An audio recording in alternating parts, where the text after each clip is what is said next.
9 a.m. to call this meeting to order. I'm not sure where Councilmember Hancock is, but we are going to go ahead and get started. Do you want to pull anything off of consent? No. Okay, we will go right into general business. Item 4A, Metro Track presentation. Good morning, everyone. I'm briefing a program that we're starting with the Aurora Police Department. It's called Metro Track. This program, Terry Brown was just kind of been putting this together and organizing the deployment of this program. I'm going to go over what Metro Track is and how it works.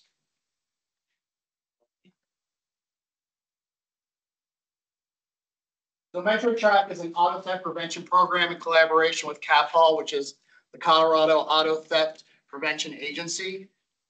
It's based on a program out of Cook County, Illinois. The way the program works is that people sign up for the program, they register, they give consent to the police agency to be able to track their vehicle in case it's stolen. They also deploy stickers that they affix to their cars as a deterrence.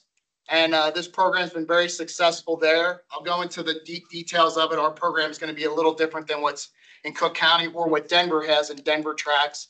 And Lakewood has rolled out a similar program. Ours is a little different than all those, but there's some key similarities between those programs. Councilmember Curtis Gardner was instrumental in allocating funding, earmarking that specifically for this program. It's taken a while to get to where we are today.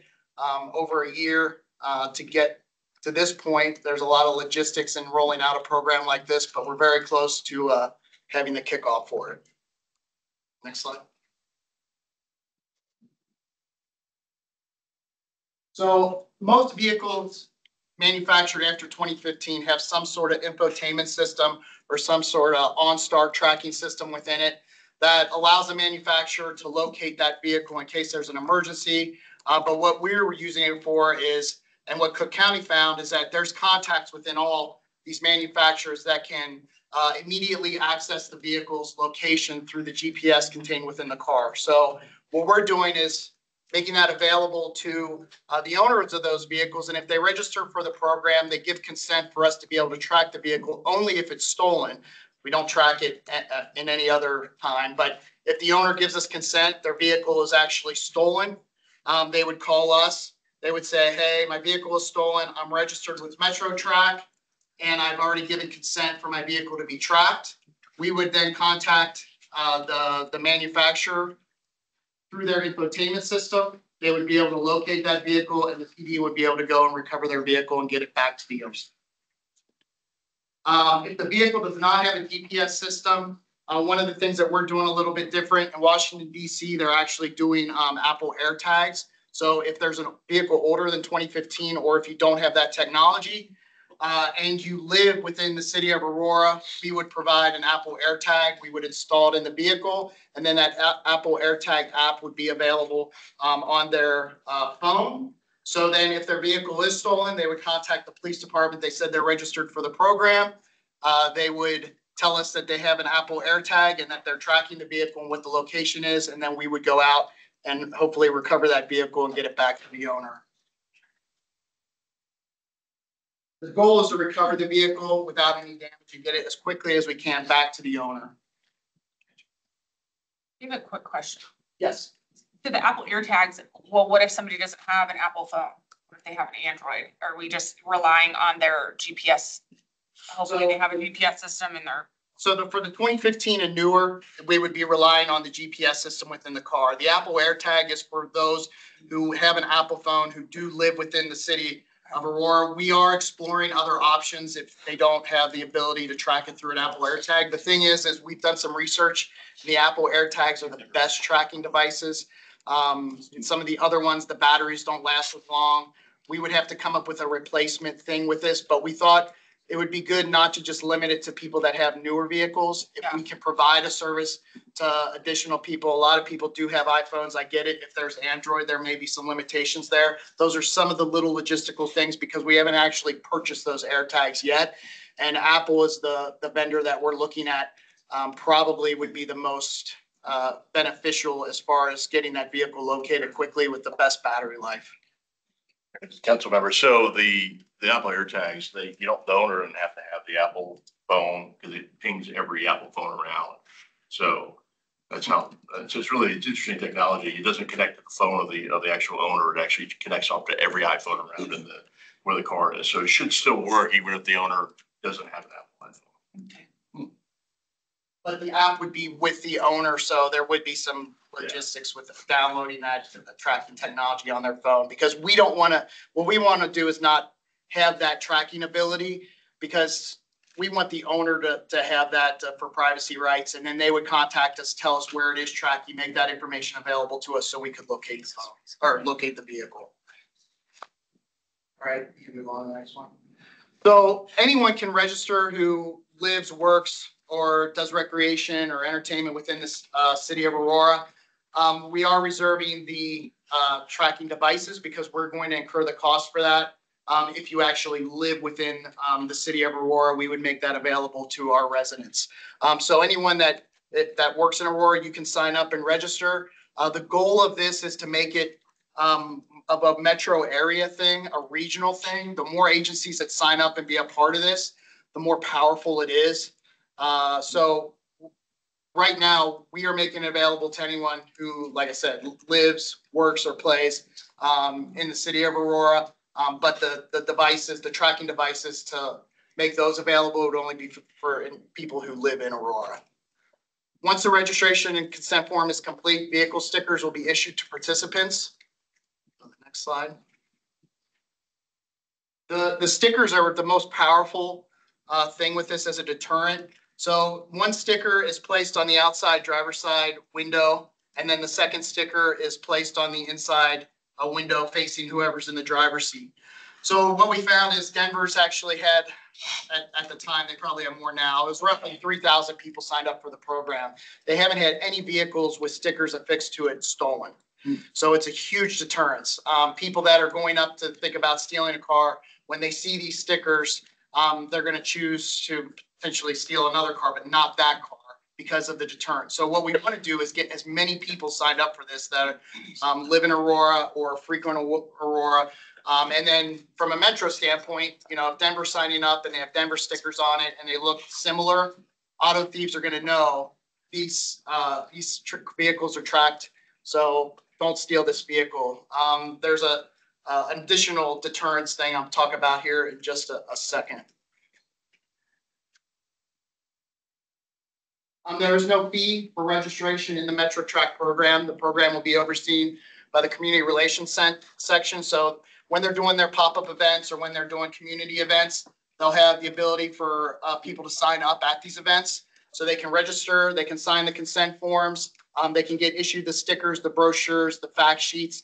And if they live within Aurora and they don't have the tracking software within their vehicles, they can get an Apple tracking device installed into their vehicle. What we're trying to do is that we're the ones that actually put it in the vehicle and in a location where they're not going to know where it is, because we don't want them just taking that device and putting it in luggage or other things. It's specifically for the car. And if we're providing that to them, we want to control where that is. And if they want to come back and have it removed, it's a location that's used in every vehicle. So it will be ran out of our community resource section. Any follow-up that's conducted. So let's say calls for service, somebody calls in, they say my vehicle was stolen. We're not able to get an officer out there immediately to meet with the owner and track that vehicle. Or let's say it's in a different jurisdiction and we're not able to get out there and recover the vehicle. That would be forwarded over to our PAR units, who will follow up with that owner and hopefully get that vehicle recovered within the next day or so.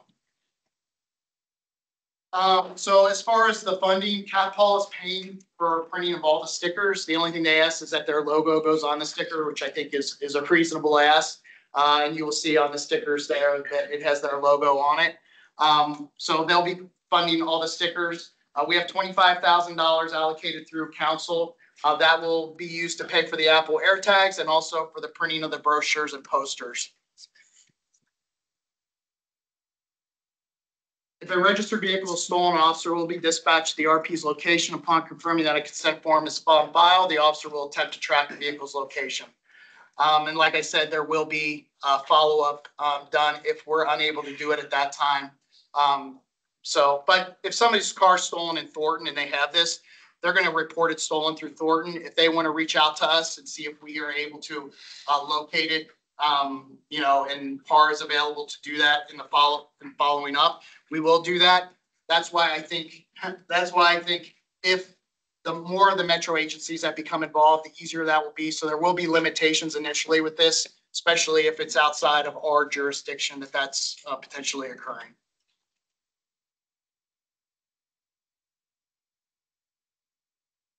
So this is a poster. This is another huge deterrence thing they did in Cook County, is they put this up within the jails. So we would put it up within our jail. We've already got approval from Arapahoe County to put it up within their jail. So anyone that's coming into their facility sees this and now knows that if you see these stickers and you're an auto thief, stay away from those vehicles.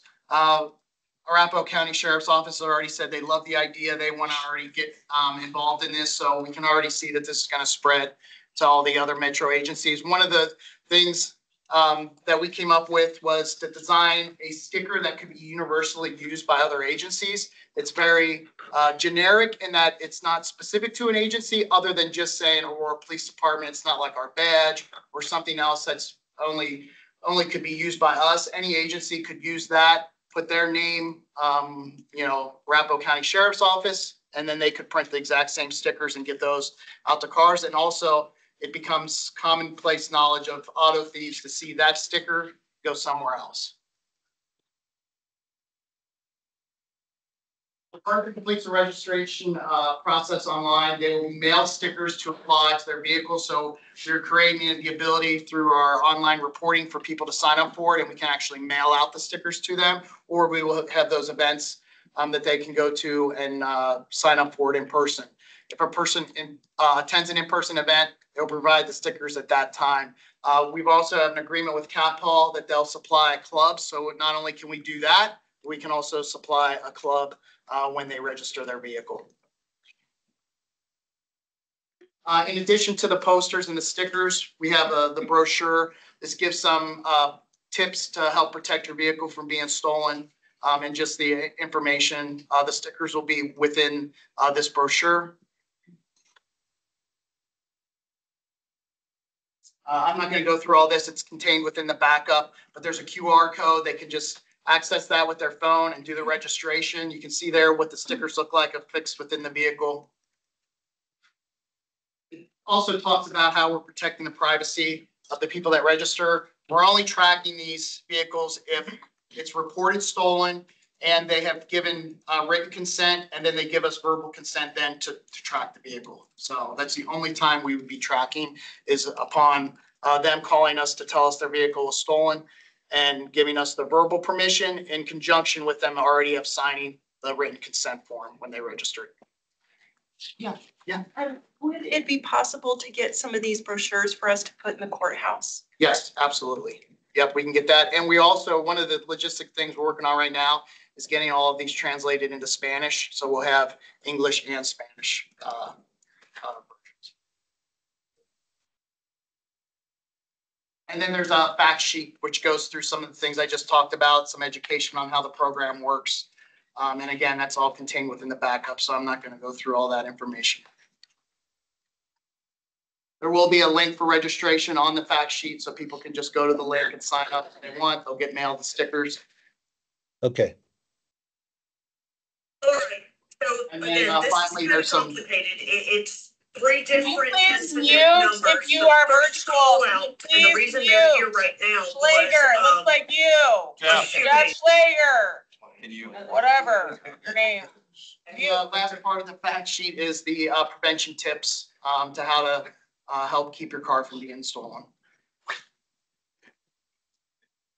Any questions on the program? Yeah, I wonder if you could, what is the timeline? So we're looking, hopefully doing a kickoff right now. Captain Brown's out of town, but we're organizing with Community Resource Section to do a kickoff. We were hoping by the end of July.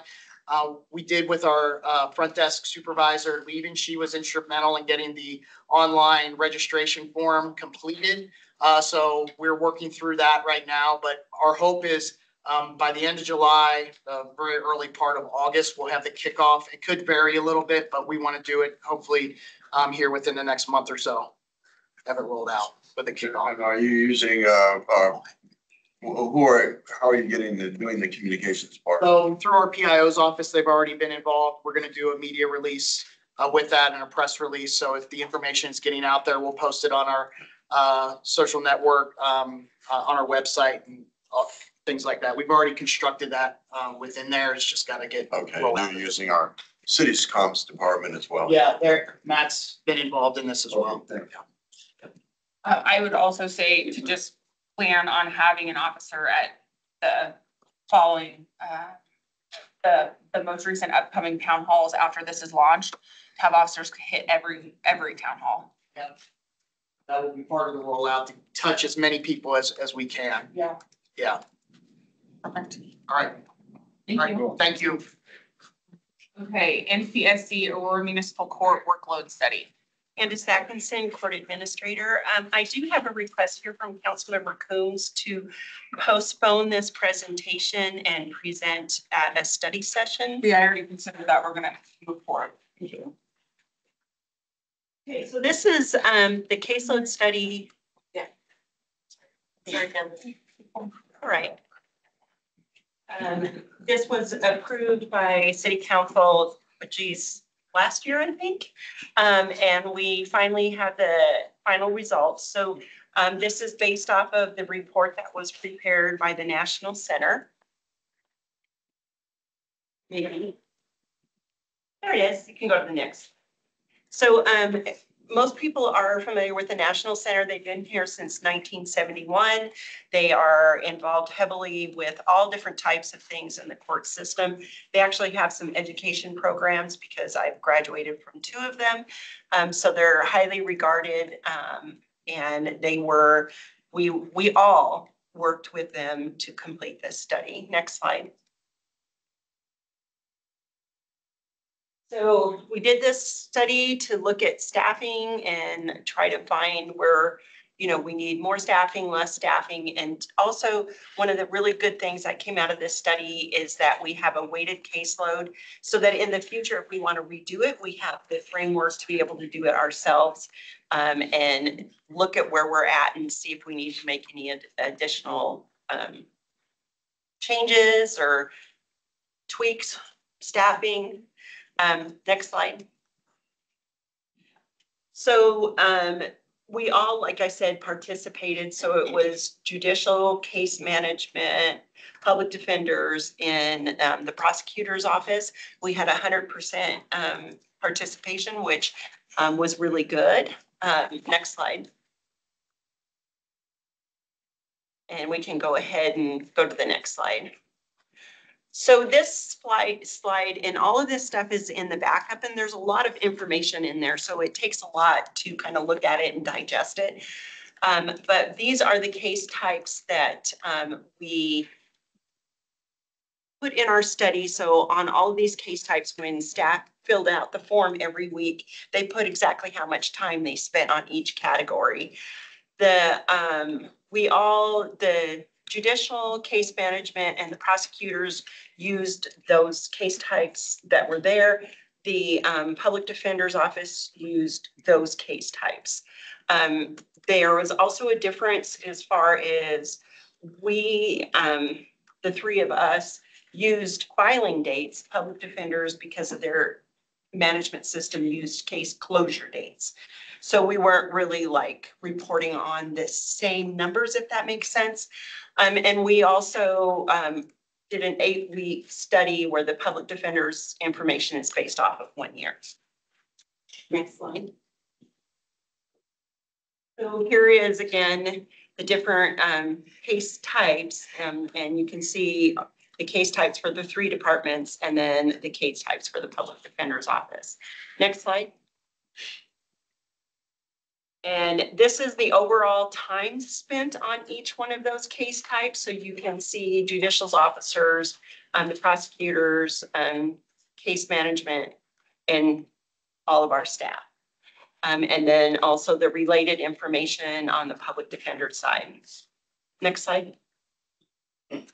So here are all the case weights, and that was based off of all the time that we spent on it. So you can see it's fairly complicated, but also kind of easy. You know, I mean, this is how much time we spent on each one by the minute, and then it's weighted depending on the minutes and the availability of staff. Next slide. So overall, this is what it showed with our current caseload if there is no changes. These are the staffing deficit, and you can see that all departments did have a staffing deficit, but that is based off of the current work. And as we improve our case management systems, that it is likely to kind of shift a little bit. But that's where we're at as of the time of this study. Next slide. So a lot of the things that they found for common themes is staff, you know, was asking for improvements on the case management system, and that they have technology concerns, that they feel like they're understaffed and overworked, and time is always an issue, not enough time. And we have noticed an uptick in interpreters and having that communication issue and addressing that both in the courtroom and outside of the courtroom. And as always, we think we know what we're going to do next year, but then legislation comes up and we're shifting and trying to get things ready for that. So that's one thing that we can never plan on, and so we can't be proactive. So that always kind of affects staffing because we have to shift what we're doing. Next slide. If I could ask a question on the interpreters. So, and P, maybe you can opine on this. So I understand, is it a requirement in state law that we can't do virtual interpretation, that the interpreter has to physically be in the courtroom? I don't know if it's state law, I have to look into that, but I mean, I know generally because of the dialogue, they don't want the communication to be, it flows better if they're in person. Oh, sure. It's a lot faster, so it's more difficult, right, Judge? I mean, I think that's, the judges prefer it too as well, right? Right. Yeah, we utilize virtual interpreters, off-site interpreters for non-evidentiary hearings. Anything that there's going to be testimony taken, we require that the interpreter be in person just so that we can ensure that the interpretation is being done and is being done correctly. And also for efficiency reasons to have them there. It's almost impossible to do an evidentiary hearing, trial or otherwise without an interpreter being present. Yeah, and given the number of languages we have that are spoken in the city, it's going to be an increasing challenge. Well, and sometimes we do have to get interpreters that are outside of the city, even outside of the state, if it's a really unusual language. And in that case, we try to do as much as we can virtually because of the expense of getting them Most of there. you do go virtual in that. We do. Okay. I have a question. So the expense of these interpreters, is that taken into consideration when issuing fines, or anything else like that? The only time that we can charge them or put any extra things on there for interpreter is if they fail to appear and we have an interpreter present. No, And I believe, remind me, it was $55? $55? 35. See? So we're looking at maybe updating that because that doesn't even pay the hourly rate of our interpreters that are in-house. Can we get that done quickly and make it mandatory that if they do not appear and we've in fact brought in an interpreter, that they have to pay for it? Yeah, and we just recently had a case where I can't remember the particulars, but we had to pay $900 for an interpreter and they failed to appear. Well, that's ridiculous. Just because it's their right to have an interpreter, under the Constitution. So, but the failure to appear is exactly, that's the only time that we can charge. okay. Okay, next slide. So this is where, we're going to talk about, like what you would like to do going forward with this study. The recommendations from the National Center is that we update this annually. Of course, if there's changes in our caseload, like let's say we discontinue doing the DVs, then we would relook at this analysis and just keep to look at it, to make sure we don't need to make any adjustments in our staffing level, and to look at the caseload model every 5 to 7 years. And I think with the information we have, we should be able to do that in-house. They've given us the tools to be able to do that going forward. So it's not something that we would have to hire the consultant to do in the future. Next, I think that might be the last slide. So any more questions, and what would be the recommendation going forward? Well, I would just say it's not a if we continue, to continue to do DV cases, it's a when, and we're waiting for you guys to give us that date certain. So I wouldn't like to see this happen again in 5 years, because it's literally a when we get rid of DV cases. It's no longer an if. Well, and with the information that we have, we can take out the time in each group for domestic violence, and we can specifically tell you, even without redoing everything, what the staffing needs would be when DV is removed and they've totally worked. Yeah, because there was a deficit in every single department, but I would like to see what those numbers are when we take DVs out, because that's coming fairly quickly. Did you want to see that now, or do you want to see that in the future? No, I mean, it can be in the future. I'm still waiting for a date that we're going to say this is when our Aurora police will stop filing DVs into municipal court. And then I understand that we will have to see the current cases through. But yeah, I'm waiting for that date, and then I would like to see those numbers updated and see if any of those deficits go away. I just, kind of a related question on caseload, and, Mita, I know that you're, working with, Councilmember Stephanie Hancock, and I'm helping, draft legislation, that would give us the ability to, file, motor vehicle registration compliance, cases, in municipal court.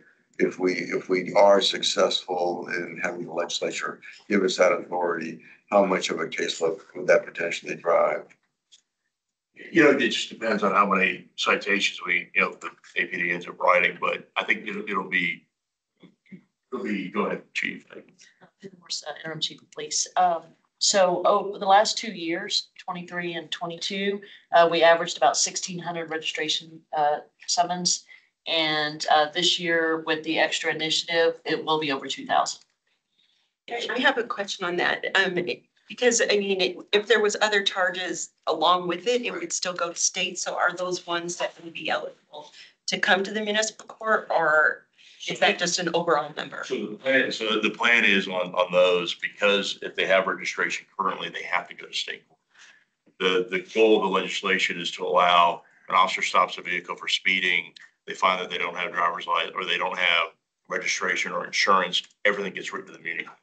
And if they have other charges that we can't handle, it would. Everything would go to the county, correct? Yeah. So I would be curious what that number is that has other charges that wouldn't make it eligible to come to our court, so that we can kind of go plan from there. I think planning wise, I think the way officers, because of they choose to write in muni court more than in traffic offenses in the county court, we'll probably see an uptick in the registration initially, just because they'll be, if they're stopping somebody for speeding, they're no longer giving a verbal warning on the registration because they want to write it in muni court. So. Yes. First of all, thank you, Candace, for, I know Doug, when this all got going, voiced some objections to bringing the public defender's office in, but I just want to say that having been here for, over 10 years or so, and Judge Day and Julie will correct me if I'm wrong, but I've not seen anything like this for our court, and I think this is a huge sign of progress to actually have data to rely on as we move forward, especially with the transition with DV. My question is, do you think that it would be beneficial, or at least my takeaway is that it would be beneficial to at least have the National Center for State Courts maybe in our meetings talk about what that change looks like on the model? Because isn't it the case that, it's 5 to 7 years unless there's a significant change affecting the types of cases that are being handled? Maybe we could incorporate that into what we then present to council I myself don't think it's necessary. They gave us the tools to be able to do it ourselves. We just take out the time that is spent on DV for each group and it automatically adjusts. So, I mean, they made sure to give us the tools that we could do it ourselves going forward so that we didn't have to rely on them. So I myself don't think it's necessary, but of course it's up to council. And I just one quick thing, if that's okay. Mm-hmm. And I don't, you're completely right. One of the huge benefits of these studies that are now being done nationally is having these models. And so no doubt that, you know, there's so much we can take away from this and use and reuse. But I think the recommendation was, you know, it's 5 to 7 years unless there's this critical change. If we're being prudent and making sure we're accounting for any staff needs or reduction in the transition period or after, it seems to me that this would be a very different, you know, collection of data without DVs. And so I just would urge, you know, the city council to consider allowing us to incorporate that and really ask National Center for State Courts what their take on any, maybe we just ask if they think it would be appropriate to redo the models as time goes on and we begin to cease TV. I would say that we will leave that up to you. I mean, if you see something significant, we need to, you know, include them. And completely redo the numbers versus just taking out specific cases, then. Yeah, I mean, they would do the spreadsheet just like I would. You zero out DV cases. Yeah, I'm gonna trust that. Now, you make the best if decision. we add on, like they said, the registration, I feel like we have the tools and we have the spreadsheet to watch our time and we can do it ourselves. That would be adding on, I think, is different than taking off. Because we have no idea what the time period is for adding on those cases, but we know what the time period is for DVs. Sure, yeah, yeah. I'm gonna leave that at, I trust that you make the best decision to bring us the best information. What would you like me to do forward with this study? Would you like me to wait? Or do you want me to come forward to a study session with the National Center? What is your preference? I don't, just need to come forward to study session. You want to come forward? I'll defer to the mayor. I don't think, I think this is good. That's what, I mean, you presenting it here, I think it's good. This is recorded. Anybody that wants the information can take the time to go look it up themselves and I'm available for any questions, and I know that Judge Day and Julie and Elizabeth are available. I think the next time you give up your general update, I think obviously to include this. Well, I believe in the plan for unwinding the DVs, it does say that we report back monthly. Sure. So that would be That's the all I'm time. waiting for. That's good. Yeah, Okay. that's what we're waiting for. Okay, well, thank you for your presentation. Welcome. Last public safety action plan update. Thank you. So item one, that's staffing. You've got the vacancy numbers in there, and then you've also got the academy numbers in there. Can we get that pulled up? Yeah, so I'm pulling that up here. The one I will sort of highlight for you, I know we are very pleased to be graduating today, this afternoon. Our next academy class, so they started in January. They're graduating this afternoon. They'll be in field training until November. So that is 26 folks that are graduating. We started with 28. We're graduating 26. And then in addition, earlier last month, we started a class of 42. So again, so pretty significant numbers in terms of what's in the academy. So Can we just pause right there? Last night, I was at a neighborhood meeting. Chief Barnes, you were there with me, and there was a woman that asked, she had a lot of concerns that we are putting people through our police academy. You know, smaller departments are sending people to go through our police academy, but they are not staying with us. They are not becoming Aurora police officers. And so Pete, could you please talk about what you have implemented that we are doing that most people don't know about? And if I would have known about, I would have told this woman last night. But can you please talk about what you've implemented to try and fix this? So, yes, ma'am. So what what we had talked about with the recruits is that they sign an agreement. Oh, good. They leave the police department within 2 years, that there's a recoup of the costs. But what we're not doing, and just to be honest, we're not going after the individuals. What we're doing is we sent some letters to other cities that have hired our officers to try to gather that money back. To say, hey, we paid this money for, for the training. You guys are now using or getting our officers that have to pay for the academy training. The recruit knows it's 10,000 or whatever it is. I don't know how successful we've been with collecting that. It probably hasn't been too much. Well, 'cause we just started. Yeah. Okay, yeah, I just would like that out there publicly that we are trying to do something about. There are limitations in the law for us to be able to do that. Yeah. But we're trying to recoup some of those costs. Jason and I have been talking about it, so. The one I'll, just to give you numbers there, so sort of in terms of through the end of June, the numbers we've lost overall, and I think not all these are necessarily leaving to go to another agency. Sometimes we lose folks after that. When they actually get out on the street, they figure out, no, this really isn't for me, and they leave the profession. Certainly some of those we do lose to other agencies, but through the end of June, we've had 7 losses in field training. So sort of, again, that could be a combination of going to another agency or otherwise, and same thing, we've lost 1 that transfers to a total of 8. Madam Chair, I'd love to see it on the agenda, maybe for the next meeting, a discussion on this, because I think that, I don't know if we're gonna be successful on that, and then I think there's a question of, should we have an agreement with the individual, and I don't know if there's any. I said we should. Because I think there have been instances, not that many, but where somebody's somebody's basically solicited other departments while they're going through our training, and then graduating and on. And so, I think there needs to be a consideration and a discussion beyond that, because I don't think this department's gonna write a check to us, another department, and it should inure to the individual, the responsibility. But I think it's a good conversation to have, Mayor. I think there's been some hesitation to file, because we can demand that they pay, but if they don't, then the question is, does my office can turn around and file a lawsuit Yes. against them? Okay. Yes, the answer is yes. And then is, yes, ma'am. So that's the conversation that we want to have, is how aggressive do you want us to be in collecting those funds? Yeah, because not only are we paying for their training, not only are we doing that, but we are paying them a salary.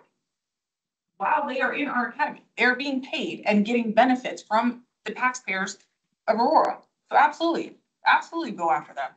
So APD and AFR to have that discussion, Madam Chair. Yeah, I would like to see that come back, but my point is, and this lady, who would have thought that she was an elderly woman, expressed great concern that people are going through our academy. So, people out there do know and do watch it, and it makes it less exciting to hear we're graduating 24, but 8, are already leaving out of field training. It's not, I don't care about these numbers anymore. Literally going to a mountain town that doesn't have any training academy whatsoever. Yeah, or Sheridan. So perhaps more strongly worded contract. Yeah, I'd we'll like to see it come back. We'll have to look at, what if, as Jason said, we've had some that say, hey, I'm just done. I'm not doing law enforcement anymore. Right? That one's different. We have to be That one's consistent. different. So that's the policy conversation we have to have. But I think we should have that discussion. Yeah, I do too. Yeah. Good. How long is FTO again? I'm sorry. 4 months. Oh, FTO 16 weeks. And that's why we're gonna lose these people. So in terms of that second section, in terms of overall data collection, you can kind of see the numbers there. Chief, I don't know if you or your staff want to kind of comment on either the recent trends or the year-to-date trends there. So one of the things, and this is not on here, but on our, our aggravated assaults are up, but our actual, you can see here that our non-fatal shootings are down. So people that have actually been shot, that number, is steady going down. So I think that's a big thing. And I also want to say on the motor vehicle theft, tying into Chief Hildebrandt's presentation with the state legislature making a felony offense, council removing the sunset clause so that we still have the mandatory minimums, and then the award Metro Track just being another tool to keep our, motor vehicle thefts, going down significantly. So Any questions on? So homicide is up. homicides are up. In your house, Mayor. What would constitute robbery? So a robbery is going to be whenever somebody makes a threat or maybe there's a weapon or something and demands something of a person. So that's typically, and I'm gonna speak layman terms, so robbery versus a burglary. So robbery is typically where the victim is present. And again, there's a threat of violence versus a burglary is typically the victim's not present. So somebody broke into your car when you were there, into your home. Right. So that's a distinction between a burglary and a robbery. Right, so if you were home whenever your house, somebody breaks into your house and there's that, depending on the specific situation, that could be robbery. Thank you. Yeah. Well, that's gonna become either murder or non-fatal shooting if they break into my house. Well, not murder, that's self-defense. I've overspoken. Shooting, I mean, murder with a defense. murder with a defense. I mean, you want to get technical, Madam Chair. Additionally, let's say it's a theft, somebody making a shoplifting, somebody shoplifting, and whenever, say, loss prevention intervenes or something of that nature, and there's a, some sort of threat or a confrontation, now you've turned the theft into a robbery, so. Well, where were our numbers on retail theft? Go back one. Go back, I don't think we're there. What's the trajectory there? Oh, that's not on there. Our shopliftings are up. Our shoplifting numbers are up. Still moving on. Yeah. There are assaults against employees. Yeah, so those are on an earlier, we've got a little more detail on one of the earlier exhibits, and Keith's right, it's up about 20% in terms of those larceny shots. If you can send me that, probably in the back of it. So that's the two area. General year to date, everything is generally down or is down with the exception of murder, which you saw up there, larceny, shoplift, which is a component of overall larceny, is up about 20%. Larceny for motor vehicles is actually down, and therefore overall larceny is down. And then the other one that I'll add there is, as Chief noted, overall aggravated assault is slightly up. It's up about 2.6%, but shootings where you actually have a victim where they're hit, that number's down. So we're seeing, so sort of just some distinction in there. So that is in your backup if you want to kind of do a little more deep dive in terms of some of the different types of headline numbers. Well, I'm assuming next month those numbers are going to be up because of the guy with the AK that went crazy in 2 neighborhoods. Those wolves, I don't know if those were in this or not. These are. That was probably June, maybe June 23rd. It's probably the cutoff on that. That's official. If you're looking at the PAD report, that's official data. So June 23rd was the cutoff on that. So not necessarily that it'll be up. It depends on what else is happening. Right around. In that time period. Third item is on youth violence and gang reduction. So we'll turn it over to our staff to kind of give an update on that one. So for our no-fault grantees, so some of them didn't start until a little bit later last year. So they're actually concluding. We have about 6 agencies that are concluding by the end of this month. And then we should have those final numbers for the August meeting. So as of right now, these are the numbers we have: 6,163 youth served, $479,768 allocated year to date. Along with that, for our Aurora Save program, we have completed 91 custom notifications, recipients of our Aurora Save program. We have a 75% success rate in contact. And then as far as community activities, along with Aurora Save, we've started going to some neighborhood meetings to kind of talk to the community about what Aurora Save is. If they have any questions, we can answer them. Then it's normally myself and somebody from PD, either Mike or Jordan, that will come to those meetings, and then we have those conversations with them. And then other community events, we will be attending the Northwest Aurora Neighborhood Resource Fair this Saturday, along with the Community Relations Department. Next Thursday, we'll be at the Summer Vibes event. That was actually an event funded by the Bronco funding. And so it's like a carnival event. They have free food for kids and their families. And they have fun giveaways for them to go to like raffle and they get big prizes. So it's a really good event. We'll also be speaking to the second Global Teen Academy in July.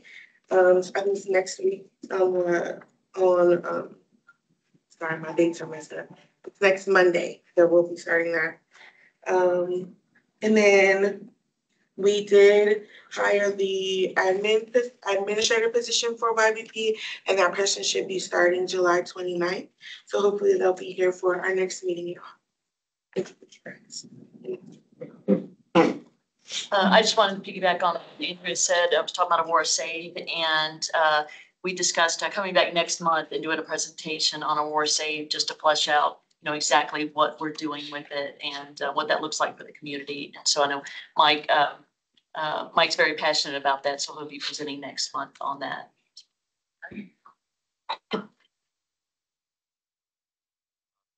Fourth item is on our mental health programs, and so, all right, take it away. Morning, everyone. So for last month, for the CRT team, we had 93 calls for service. Of those 93 calls, 51 were resolved on scene. 4 were given an M1. 1 person went to jail. 6 were taken to the Walking Crisis Center. There were 19 follow-ups from our case management team. There were 4 targeted violence referrals. There was 1 person that was a jail diversion and 6 others that were diverted from the emergency room. Now looking at our 2 AMRT teams, there were 215 calls for service. 124 of those were resolved on scene. 2 people went for an M1. There was 1 person that was taken to jail.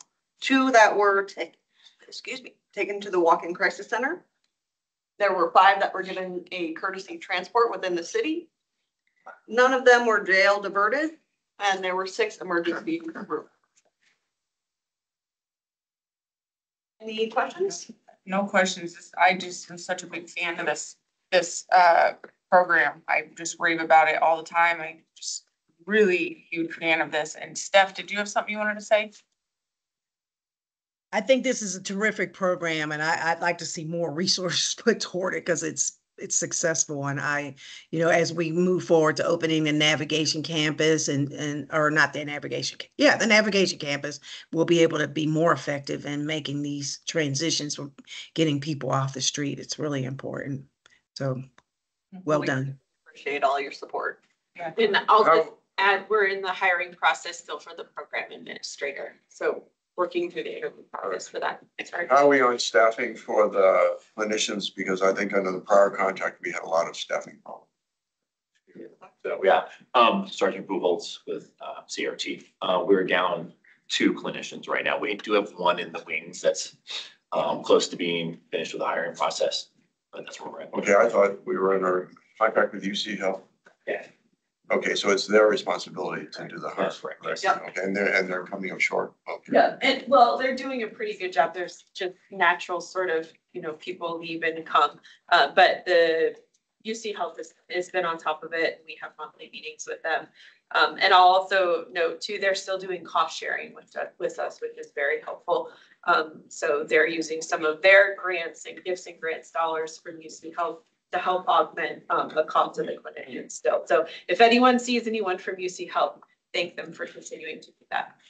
And just our hiring though has gotten better since we switched from Aurora Mental Health, right? Oh, Over to oh, UC yeah. Health, because we were drastically down. Yeah, so when we say we're down 2, Yeah. we're kind of 1 in process, that's of Yeah. 8. So you have 5 for, 5 teams in CRT, 3 in AMRT. So what we're talking about down 2, that's out of 8. We Yeah. still have significant clinician resources that are out on the streets responding to calls. Yeah. Yeah. Well, thank you for what you guys do. Yes. And then the final area is on our homeless camps. Emma, I see you there. So Emma, take it away. Yeah, morning all. So numbers pretty typical for where we're usually at with abatements and notifications and then CDOT related abatements as well. Actually, I think I want to note that we've been doing, I think, less CDOT abatements because we've been so targeted with the 225 and Parker area. So we haven't been needing to do as many as we were there for a while. So it has gotten better. We're still out there every week. We're still posting, and our outreach is still out there every single week. But I think it has gone down a little bit. So number of people that were abated in total, 97. That's how many people were in camps total. I think some of those are probably some duplicates, and which I'll talk about in a second.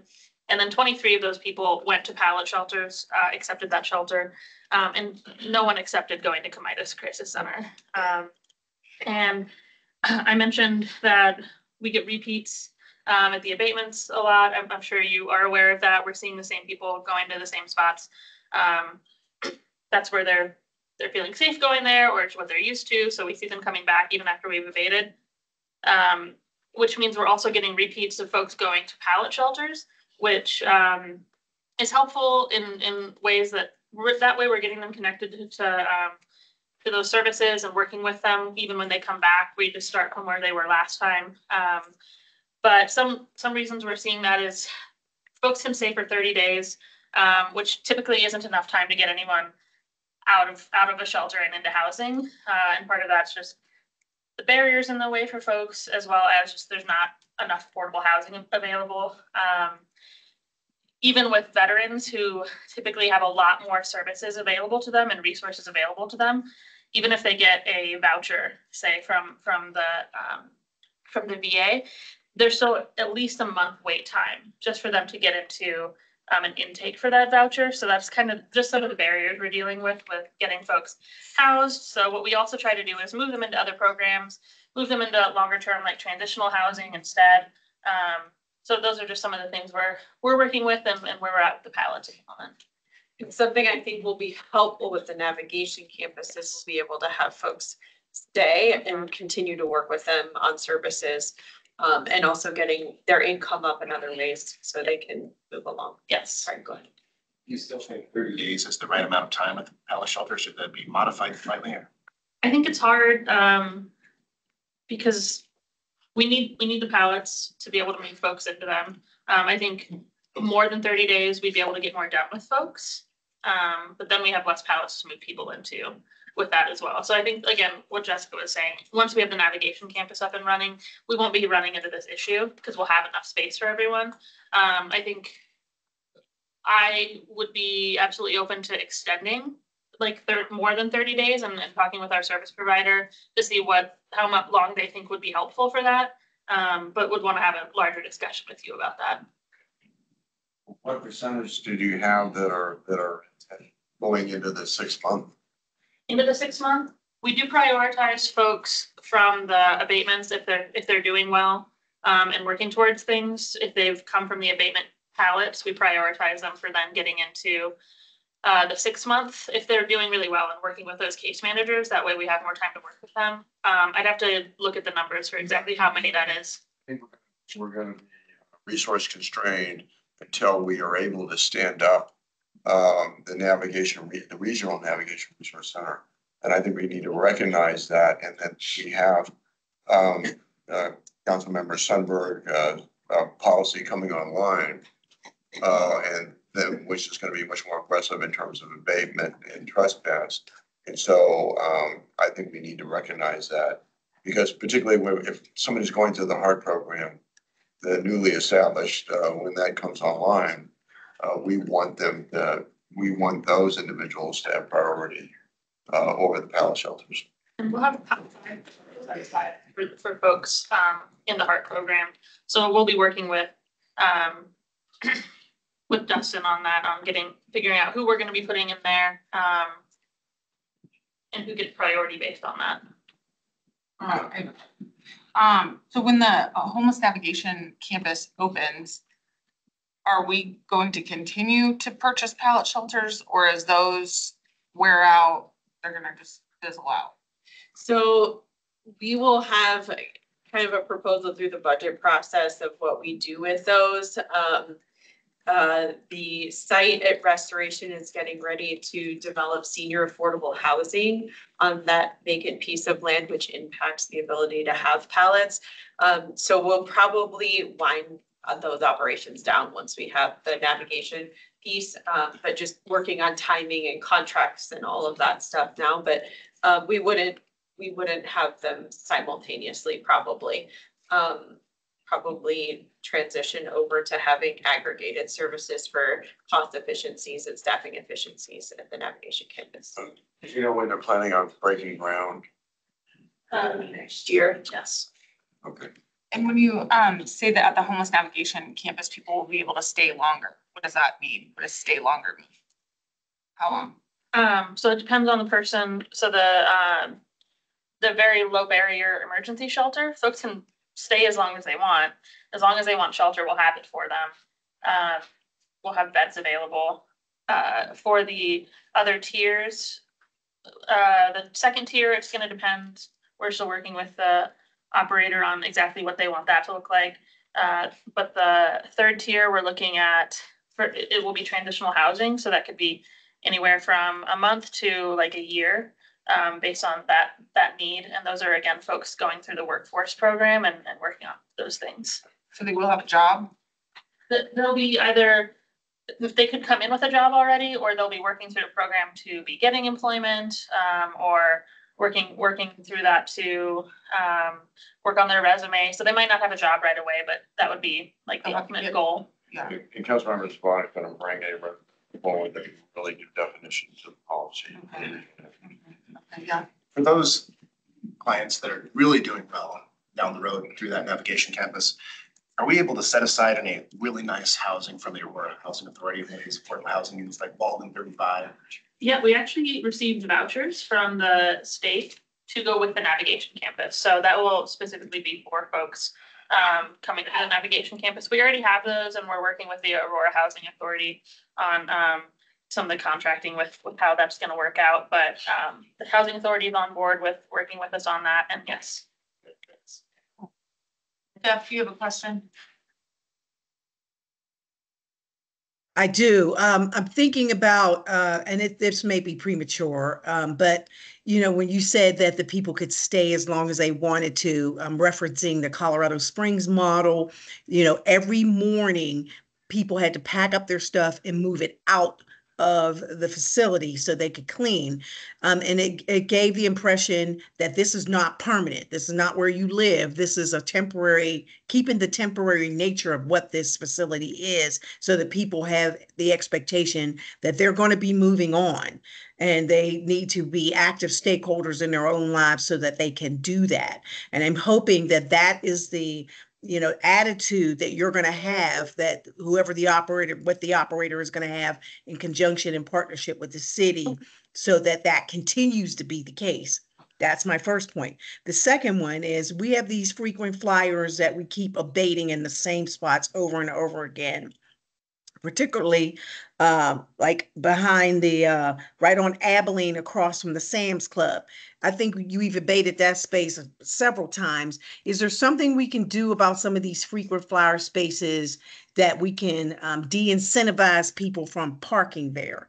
Is there something we can put there? Or is there, I don't know, monuments, fixtures, something, artwork, I don't care, to keep people from parking in these places? As far as addressing places that folks are going to frequently, I think, yeah, that's a larger conversation, and it really depends on the location. If it's in a right of way, or there might be constraints as to what you can put in places. But I think depending on the location, that's definitely a conversation with whichever department works with those spaces mostly. But that's something we can look into. If you want to send me a list of specific locations you're thinking of, I can work with those departments and look at those a little closer, and then give you some ideas of what maybe could happen. And as far as your point to the navigation campus and longer term stays, absolutely. Our goal is to not have people living at the shelter that's not their home. We want them to stay and get services and then eventually move into a home elsewhere.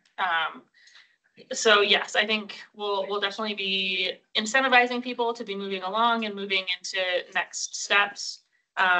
We're not making a home for people. We're making a shelter that the goal is to move them into housing and get them out of homelessness. And then my last thing, Pete, can you clearly spell out what this latest Supreme Court ruling means? Yes, ma'am. So, City of Grants Pass, versus Johnson was decided on June 28th. And this was the Ninth Circuit case, and it said that cities can't enforce camping-like bans unless there were available beds, for people to be able to be placed in. That is no longer required. Under the Supreme Court case, it is not a cruel, unusual punishment under the Eighth Amendment, to have these camping bans on public property. And there's no requirement. The Supreme Court went into a big analysis of like, well, how in the world can you tell if there is going to be available space with the way people come and go and so forth? So that is no longer required. So under our current camping ban, we have that language in there because that was the law of the land before June 28th. So that can be removed. I know Councilmember, Madam Chair, we had talked about, whether or not we can move to just a camping ban, not having any 24-hour, 48 or 72-hour waiting period. But I said we should talk to Ms. Prosser and her group because I think they use that time to plan to get the abatement people out there, the people that they needed to accomplish that. But at this point, like I said, if council's direction was to remove the requirement that there be shelter beds available, that is not wanted. I don't think I would ever like to see that completely removed. I think that maybe the wording should become if available, instead of mandatory, it be available. I think I'd like to see that wording changed in that conversation we can all have. But thank you. I just wanted to make clear that everybody in this room understands what the Supreme Court ruling means. Anything else? I have one thing. What? I'm sure we do track, and I realize as a precursor here, we are woefully short on staff in our police department. And often we begin the day with a backlog of calls. Realistically, I'm realizing this more and more. We track response times to 911 calls about when the officer finally gets there. I asked because of a future measure of improvement that we can base things upon. Yeah, so we do have the times that the call is received and the call that it's, the time that we have arrival. So we can track that information. I'd like to see an improvement upon that. I think our residents, you look at these crime stats and I think people are just like, screw it, I'm not even gonna report this crime anymore. I had a forced experiment in having to call 911 because of a homeless individual behind my business that I politely indicated, sorry, you can't stay here. And you don't see too many physically fit homeless guys. And I think that this Councilmember Sundberg almost got beat up by a homeless man. I think this So guy, everybody knows. this guy could have taken Kevin Barnes in a cage match. My money would have been on that guy. So he's got cobblestones he's throwing at my business and broke one of my signs. I thought one might be coming towards my head and I called 911. And I got the nice little robot call or text message a couple of times. Then a 5 o'clock phone call the next morning from a police individual that I didn't get. But so it's not easy to get the information. I wanted to call back to the department and say, what happened? Did you contact the individual? And now I have to file a records report to get that information back. But I've learned a few things in the process and the hard way, not so hard. Like all I'm gonna do is laugh when she calls me and tells me stories like this. Anyway, I just hope that we can make these improvements down, with staffing down the road. For the same, 5 years ago, you called the police, you called 911, an officer came, right? There was no doubt in your mind that things are different now. And this is a standard measurement of success that I would like to see. If I could say too, I certainly agree with you 100%. And we know that, historically, not everybody calls when a crime is committed. And so I can certainly understand if somebody thinks, oh, our crime numbers are down because people aren't calling. And certainly that is the case in certain categories. Mm-hmm. But I think that when we're looking at auto thefts, if somebody's car is stolen, they're calling us. Yeah. And so those numbers are down. When you're murdered, you're gonna call us. And so, additionally, if you're shot, I'm not saying that there are people that can dig bullets out of their own bodies, you know, and heal themselves up. But, you know, typically those are crimes that we're gonna get called on those things. Even if you go try to get treated at the hospital, we're gonna get calls. So those numbers are down. And so, we know numbers are never gonna be 100% accurate because people aren't calling in, but we do have some significant crimes that we know that people will be calling in on, and those numbers are down. So, and we are, one of the things that, and we've been talking about this for quite a bit with the team, is we know our staffing numbers in patrol are not where they need to be. And so making this huge effort to look at every single position that's coming out of patrol and going into a specialized unit. Do we need that specialized unit more than we need officers on the ground responding to calls for service, given the time delay in some of these calls, so we can make improvements in that, you know, in that area. So we are definitely working on that, actively working on that right now. Well, and I think distinguishing between a priority one call and a crime that is not in progress. A cobblestone coming out my head when I have a firearm. Anyway. Oh my God, okay. Does anybody have any miscellaneous matters for consideration? If that's okay. Yeah, go ahead. I just wanted to let you know that the case management team has changed their hours.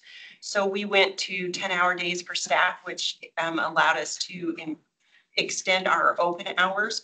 So we answer the phone starting at 7 o'clock. We don't open the doors until 7:30, but we are open for payments until 5:30. So now we're available by phone and text from 7 to 5:30. Okay. Yeah. All right, then with that, our next, Mr. Ott. Oh, please. Hate to have the floor. My Yes, sincerest sir. of apologies. Yes, sir. I promise I made bullet points, so. Okay. big thumbs. Stay focused, Chief. So a Stay couple of- focused. A couple of invitations. So we have our 2024 promotional ceremony. That's Monday, July 29th at 6 p.m. in council chambers. We have a 2024-01 Recruit Academy graduation. We're fingers crossed for 17 recruits to graduate from that on August 8th, and I can send you these dates as well, at 6 p.m. in council chambers. The 2024 Camp Spark, there are 53 young women enrolled in this. This is our largest enrollment yet. Runs July 26th, 27th, and 28th, and you are all welcome to come in and see that, with graduation at 4 p.m. on Sunday, the 28th. We have our next Recruit Academy beginning Monday, August 19th, with 25 recruits in that.